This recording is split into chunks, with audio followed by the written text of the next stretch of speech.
अजीत डोभाल एक ऐसी शख्सियत जिसके बारे में जितना कहा जाए वो कम है। हर तरह के अंतर्राष्ट्रीय मसलों को सुलझाने वाला, अपनी जान को जोखिम में डाल के देश के सामने आने वाले खतरों की जानकारी निकालने वाला एक जाबाज व्यक्तित्व, जिसके जीवन के बारे में आज हम एक आत्मकथा के स्वरूप में बात करेंगे, वो भी मेरी यानी सावन की आवाज़ में।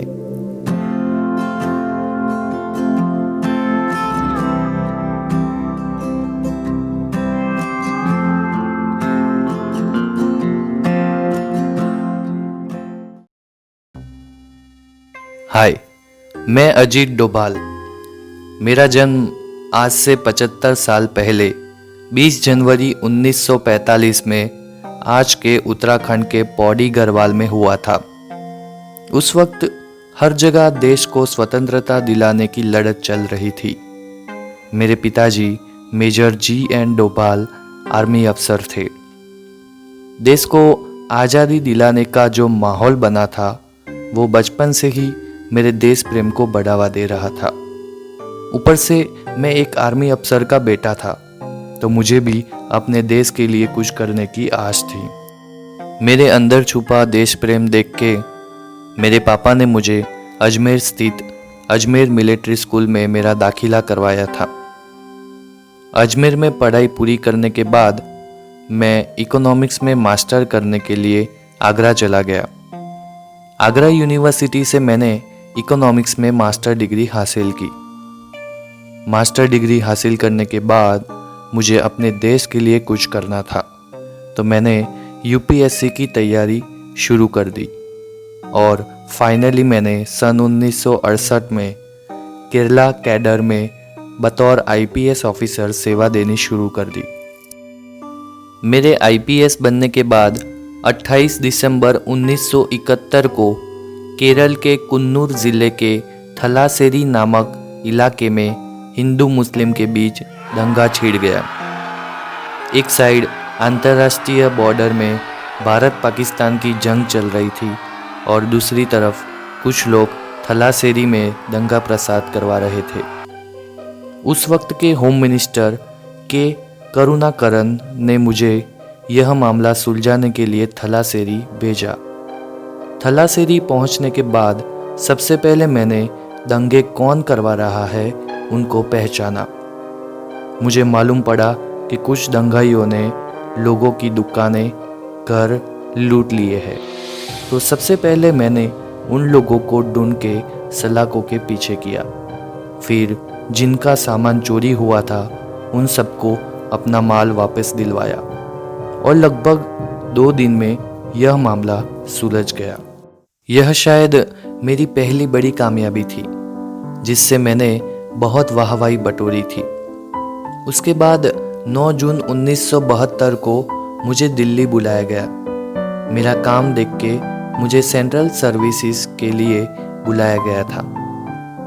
मुझे दिल्ली बुलाने के बाद मुझे आईबी यानी इंटेलिजेंस ब्यूरो में ज्वाइन करवाया गया।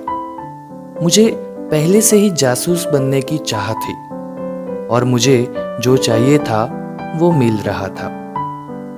बिना अपना परिचय दिए जासूस बन के देश के हित में काम करना बहुत बड़ा चैलेंज था, पर मुझे ऐसे चैलेंजेस पसंद थे और मैं देश के लिए कुछ भी करने के लिए तैयार था।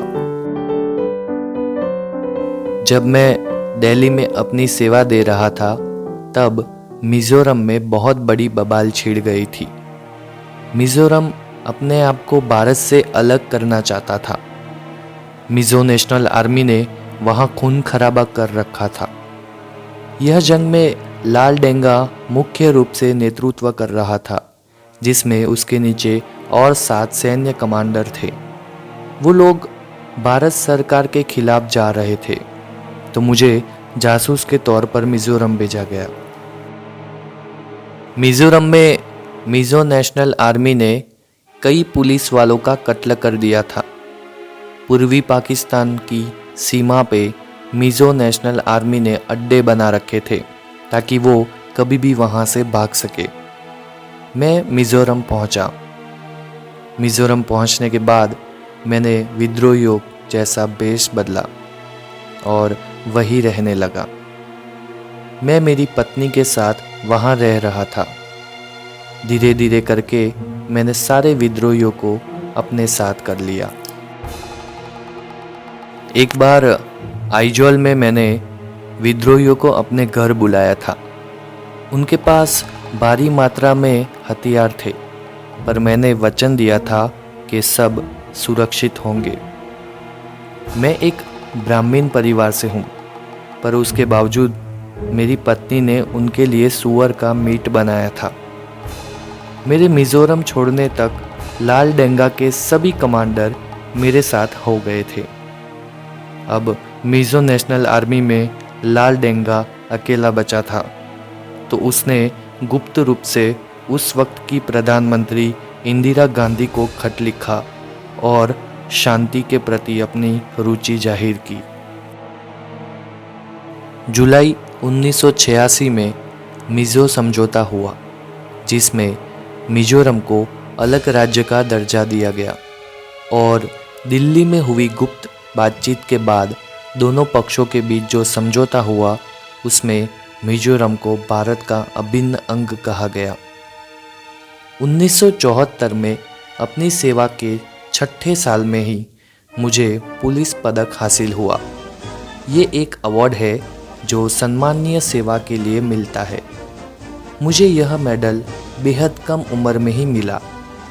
आमतौर पर ये उन अधिकारियों को हासिल होता है जिन्होंने लंबे समय तक अपनी सेवा दी हो। मिज़ोरम के बाद सिक्किम में भी कुछ ऐसे ही हालात पैदा हुए थे, तो मैंने वहां जाके उन उग्रवादियों से बातचीत की और धीरे धीरे करके उन्हें समझाने में सक्षम रहा। उसके बाद सिक्किम का मसला भी हल हो गया।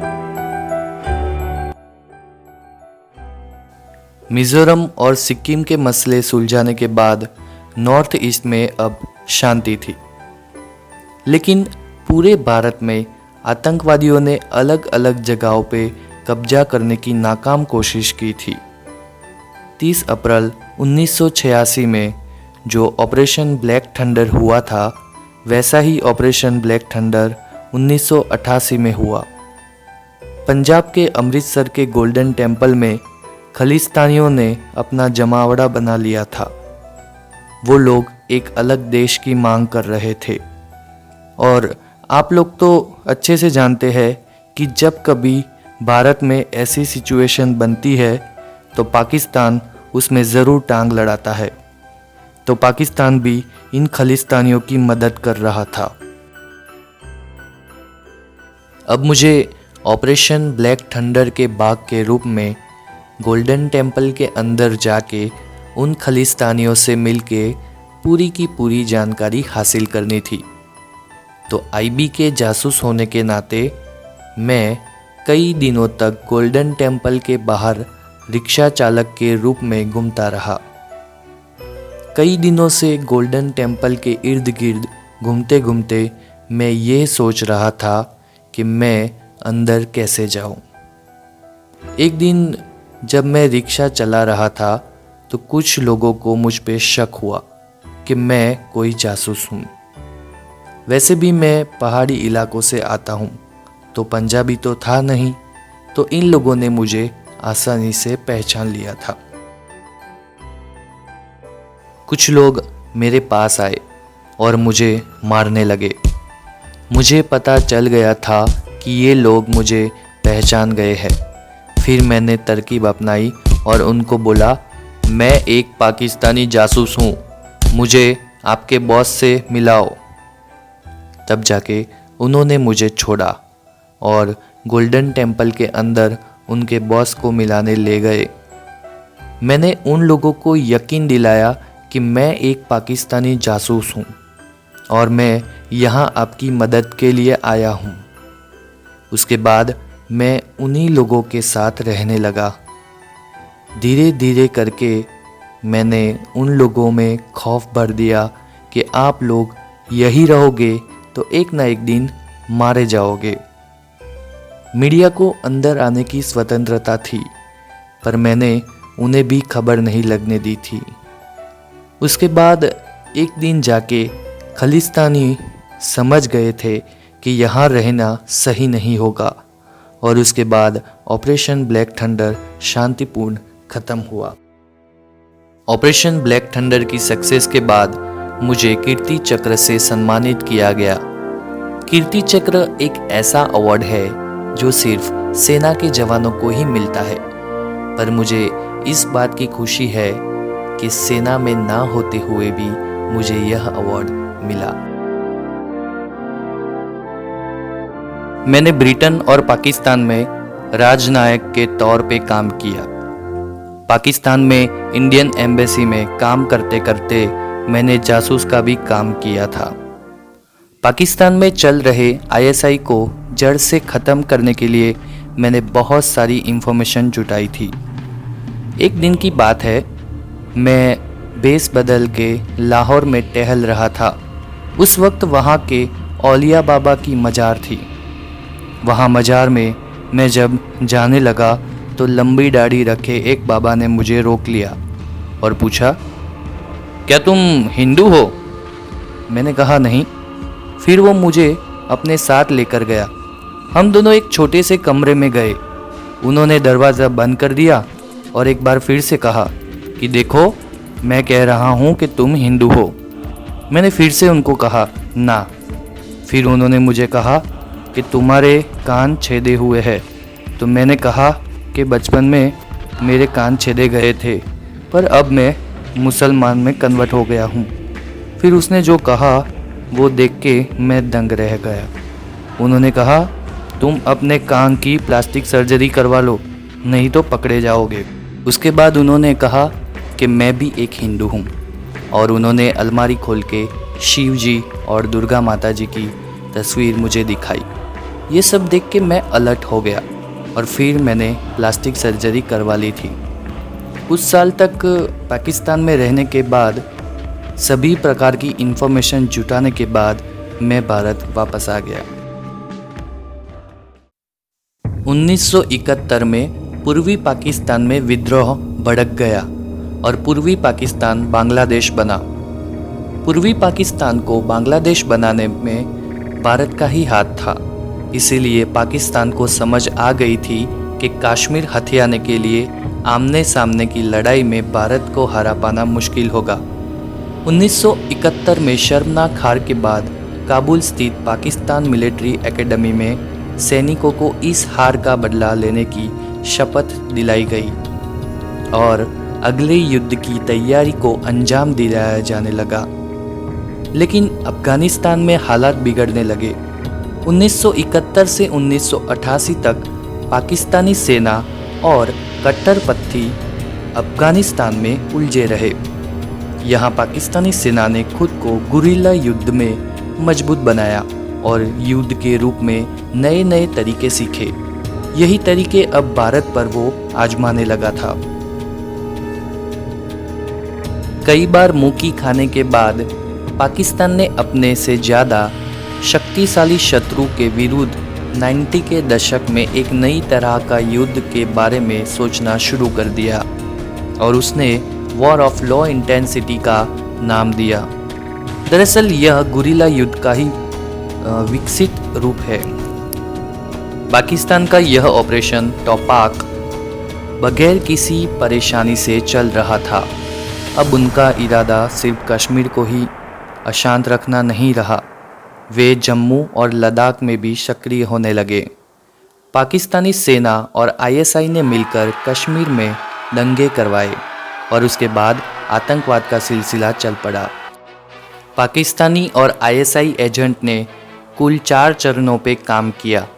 पहले चरण में मस्जिदों की तादाद बढ़ाई, दूसरे में कश्मीर से गैर मुस्लिम और सियाओं को भगाया, तीसरे चरण में बगावत के लिए जनता को तैयार किया और चौथे और आखिरी चरण में वो सरेआम पाकिस्तानी झंडे लहराने लगे और भारत की खिलाफत की जाती।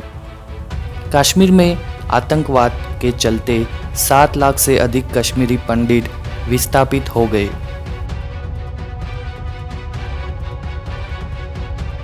उसके बाद पाकिस्तानी द्वारा चलाए जाने वाले यह ऑपरेशन का खात्मा करने और कश्मीर में शांति बनाए रखने के लिए मुझे भेजा गया। कश्मीर में नए नए लड़कों को आईएसआई में भर्ती करवाया जा रहा था। उसमें से एक कुकापारे नामक आतंकवादी था जिसके बहुत सारे फॉलोअर्स थे। मैंने कश्मीर में जाके उन्हीं लड़कों को समझाना शुरू कर दिया कि पाकिस्तान आपको कुछ नहीं देगा, आपको भारत सरकार से क्या चाहिए वो मैं आपको दिला सकता हूँ। उसी दौरान मेरी कुकापारे से मुलाकात हुई और मैं उसे समझाने में सफल रहा। उसके बाद कुकापारे भारत का समर्थन करने लगा और सन 1996 में चुनाव करवाया गया और कुकापारे को एमएलए बनाया गया। उसके बाद कश्मीर में शांति छा गई।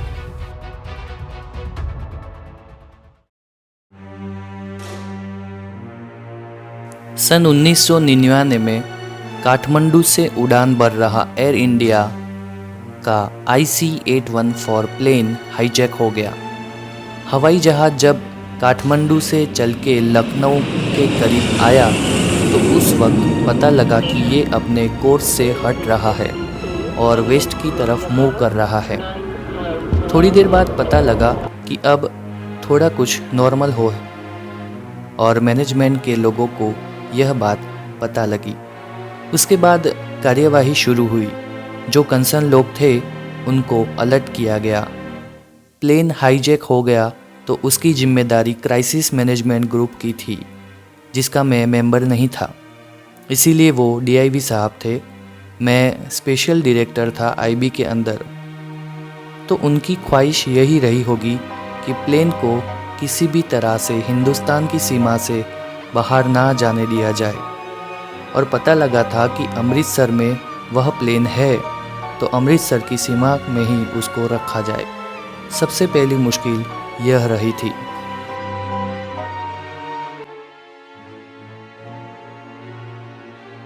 उस समय की यह कोशिश नाकाम रही। जो काम तय समय पर करने थे वो नहीं हो पाए, इसीलिए अमृतसर में प्लेन को रोकने में हम असमर्थ रहे। सरकार ने जब यह फैसला किया कि हम नेगोशिएशन करेंगे तो जनता का प्रेशर, मीडिया का प्रेशर बढ़ने लगा और वो कहने लगे कि किसी भी तरीके से सभी यात्रियों को वापस लाया जाए। उसके बाद मेरा पहला सामना ये रहा कि मुझे कहा गया कि मैं स्पेशल एयरक्राफ्ट से काबुल जाऊं, फिर कांधार जाऊं।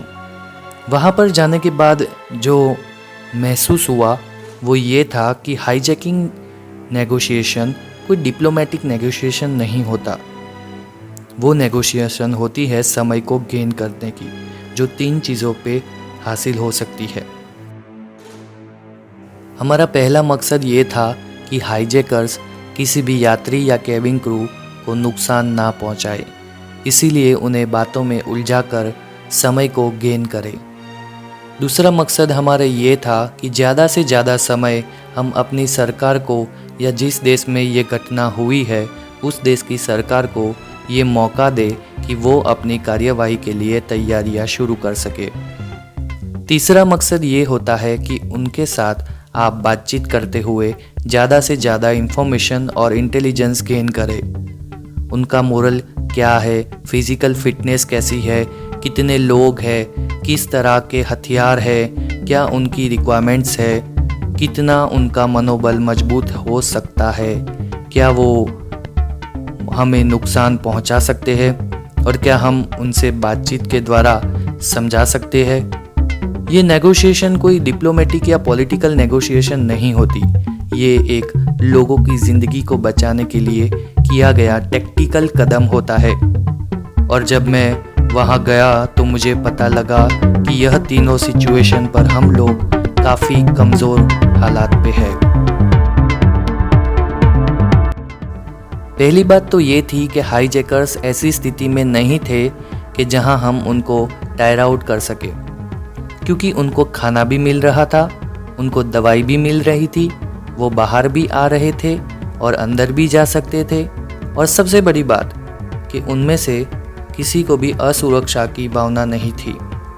उनको ये कोई डर नहीं था कि इस ज़मीन के ऊपर में हमारे ऊपर कोई अटैक भी हो सकता है, चाहे वो बाहर से आने वाले कमांडो ही क्यों ना हो, चाहे वो यहाँ की सरकार भी क्यों ना हो, और चाहे वो पैसेंजर भी क्यों ना हो। सबसे बड़ी मुश्किल जो नेगोशिएशन में होती है कि अगर आप प्रेशर में ही नहीं होते तो क्या बात करोगे, उन पे क्या दबाव डालोगे। दूसरी बात ये थी कि जो नेगोशिएटर होता है वो कभी भी दबाव में नहीं होता, क्योंकि वो अपनी होम ग्राउंड में या फिर सिक्योर ग्राउंड में होता है, जहाँ पे अपनी सिक्योरिटी फोर्सेस का सपोर्ट होता है, टेक्निकल सपोर्ट होता है, लॉजिस्टिक सपोर्ट होता है। पर हम लोग ऐसी पोजीशन में थे कि हम लोग पे ज़्यादा दबाव बन रहा था, क्योंकि हमारे चारों तरफ तालिबान के लोग थे, उनके टैंक्स थे, एंटी एयरक्राफ्ट गन्स थी, उनके थ्रू हम नेगोशिएशन कर रहे थे। हाईजैकर्स को भी ये पता था कि हम लोग इस वक्त ज़्यादा प्रेशर में है। तीसरी बात ये थी कि उनके पास बातचीत करके जितनी इन्फॉर्मेशन निकालनी थी वो तो हम निकाल ही रहे थे, पर उससे ज़्यादा उन लोगों को पता था कि हिंदुस्तान में क्या हो रहा है। बातचीत के दौरान वो हमेशा ये कहते थे कि देखो अभी अभी टीवी पे ये समाचार चल रहे हैं, टीवी पे ये खबर आई है।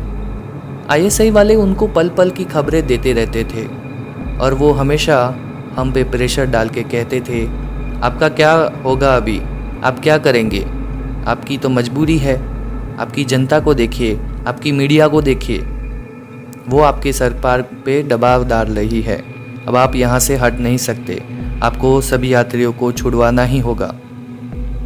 ये जो ग्राउंड लेवल पे प्रेशर जो बना वो उन लोगों के फेवर में था, और हमें कुछ इन्फॉर्मेशन जो मिली थी वो हम लोग किसी भी तरह से फ्रुक्टिफाई करना चाहते थे, लेकिन वहाँ साधन उपलब्ध नहीं हो सकते थे। तालिबान की सरकार ने वह संसाधन हमको देने से बिल्कुल भी मना कर दिया था।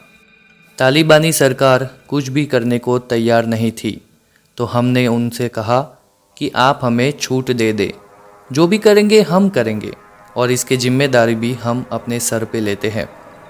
तो उन्होंने कहा हम अपनी ज़मीन के ऊपर में ऐसी कोई भी कार्यवाही नहीं होने देंगे।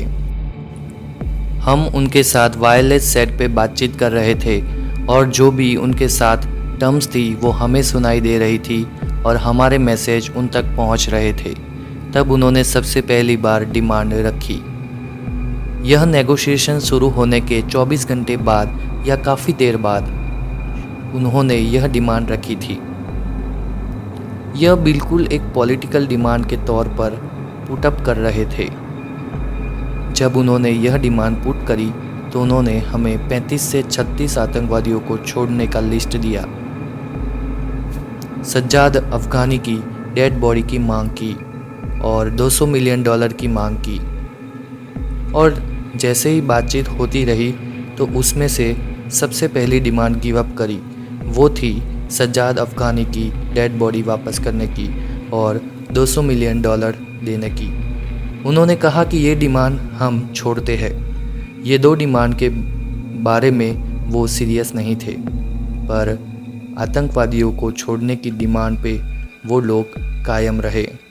उन्होंने कहा हम तो यहाँ मरने के लिए आए हैं और हम मरेंगे, हमें कोई फ़र्क नहीं पड़ता, पर इन पैसेंजरों की जान का क्या, हम इनको भी उड़ा देंगे। इसीलिए कहता हूँ कि आप हमारे दोस्तों को, हमारी सेना के जवानों को रिहा कर दो। हमने पैसेंजर से भी बातचीत की थी। उन्होंने 2 से 3 सेकंड के लिए बातचीत करवाई थी और ये ऐसी कंट्री थी जहाँ पे हम एक्शन भी नहीं ले सकते थे। अगर हम कुछ एक्शन लेते तो वो लोग प्लेन को उड़ा देते और सारे पैसेंजर्स मर जाते। हमारा मोटिव तो यही था कि सारे पैसेंजर बच जाए। ग्राउंड लेवल पे दबाव बढ़ता जा रहा था कि कैसे भी करके 31 दिसंबर तक सारे पैसेंजर को छुड़वा लिया जाए। राष्ट्र का मनोबल बहुत बड़ी चीज़ होती है।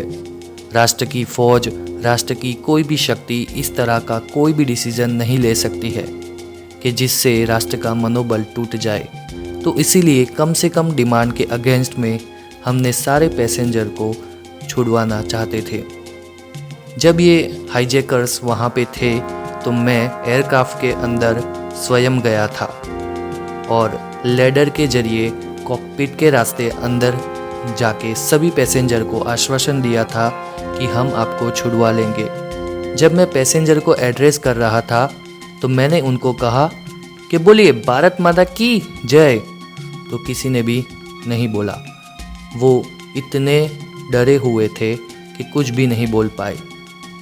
आखिर में नेगोशिएशन होते होते वो लोग 3 आतंकवादियों को छोड़ने पे राज़ी हुए और हमने उनकी बात मान ली और 3 आतंकवादियों को रिहा कर दिया और अपने सारे पैसेंजर को भी छुड़वा लिया। अब ये मिशन भी कंप्लीट हो चुका था। 2005 में मैंने आईबी से रिटायरमेंट ले ली। जब नरेंद्र मोदी 2014 में प्राइम मिनिस्टर बने तो मुझे उन्होंने नेशनल सिक्योरिटी एडवाइज़र के तौर पे सेवा देने के लिए चुना। 30 मई 2014 में मैंने यह पद से सेवा देनी शुरू कर ही दी थी कि जून 2014 में एक और मुश्किल मेरे सामने आ गई। वहाँ पे एक और घटना घटी जिसमें आईएसआई ने 46 नर्सिस को तिक्रिट इराक की एक हॉस्पिटल में बंदी बना लिया था। मैंने इराक की गवर्नमेंट के साथ मिलके यह मिशन को पूरा किया था और सभी नर्सिस को छुड़वा के भारत वापस लाया था। 16 जून 2017 में डोकलाम विवाद हुआ। भूटान के डोकलाम में चीनी सैनिकों ने अवैध तरीकों से घुसपैठी की और वो उनको अपना एरिया बताने लगे। भूटान के बॉर्डर पे लगभग 2 महीनों से डोकलाम विवाद चल रहा था। राष्ट्रीय सुरक्षा सलाहकार होने के नाते मुझे यह विवाद सुलझाने की जिम्मेवारी दी गई। उसके बाद 27 जुलाई 2017 को बीजिंग में चीन के स्टेट काउंसलर यंग जेची से मैं मिला। तब उन्होंने कहा था कि ये क्या आपका क्षेत्र है? जिसके जवाब में मैंने कहा, क्या हर विवादित क्षेत्र चीन का हो जाता है? ये मेरा पहला कूटनीतिक प्रयास था। मैंने कहा, हिमालय के साथ हुए समझौतों की वजह से भूटान की सुरक्षा करने के लिए भारत प्रतिबद्ध है। चीन ने डोकलाम के बदले चीन के दूसरे 500 वर्ग मीटर एरिया देने की बात भी की, पर हमने वो नकार दिया और हम वो बात पे अड़े रहे। चीन ने बहुत सारे विवादित भाषण दिए, पर हम शांत रहे और हमारी सेना ने एक भी गोली नहीं चलाई। आखिर में 28 अगस्त 2017 को यह विवाद टल गया और चीनी सैनिक अपनी अपनी सीमा पे पीछे रुक कर गए।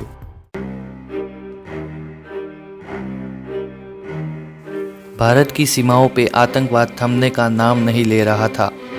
कश्मीर की बर्फीली वादियों में तनाव का माहौल था, तो इसी आतंकवादियों का खात्मा करने और कश्मीर को डेवलप करने के लिए हमने सेक्शन 370 को खारिज करना ज़रूरी समझा। हमने 2019 में आर्टिकल 35A और सेक्शन 370 को खारिज किया। यह कैसे हुआ इसके बारे में हम फिर कभी बात करेंगे, क्योंकि आपको आगे हमको और भी जानकारियाँ देनी है। ऊपर से काफ़ी वक्त हो चुका है। हमने 2019 में बालाकोट में एयर स्ट्राइक भी करवाई और बहुत सारे आतंकी ठिकानों का खात्मा कर दिया।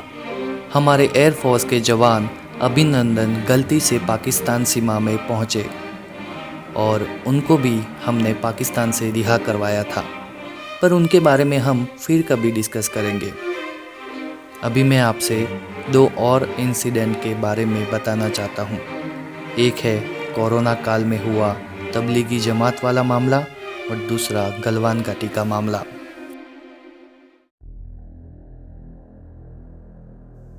निज़ामुद्दीन क्षेत्र में आयोजित मरकज के प्रमुख मौलाना साद ने दिल्ली पुलिस और सुरक्षा एजेंसियों की बंगले वाली मस्जिद को खाली करने की बात को ठुकरा दिया।